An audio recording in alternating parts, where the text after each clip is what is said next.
আল্লাহর এক বান্দা ছিল নামাজে সেজদায়। তখন আল্লাহ রাব্বুল আলামিন তাকে ডাক দিয়ে বলে, বান্দা তুই যতই নামাজ পড়, যতই সেজদা কর, তোর জায়গা জাহান্নাম। এই কথা শুনে বান্দাটি বলল, আলহামদুলিল্লাহ। আল্লাহ তখন বলে, এই বান্দা, জাহান্নামের কথা শুনে কেউ আলহামদুলিল্লাহ কয়? বান্দা তখন বলে, আল্লাহ, জাহান্নামের মালিকও তুমি, জান্নাতের মালিকও তুমি। তুমি আল্লাহ খুশি হয়ে যদি আমাকে জাহান্নামও দাও, তাও আমার আপত্তি করার কোনো অধিকার নেই।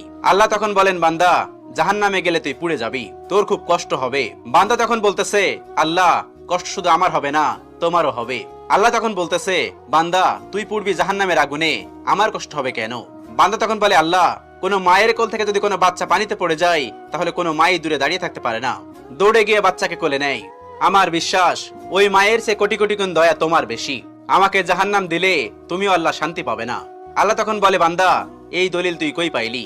বান্দা তখন বলে, আল্লাহ, আমাদের জাতির পিতা ইব্রাহিম আলাইহিস সালাম তোমার প্রেম মুখে নিয়ে যখন নমরুদের আগুনে পড়ে গেল, তার আগেই তুমি বলে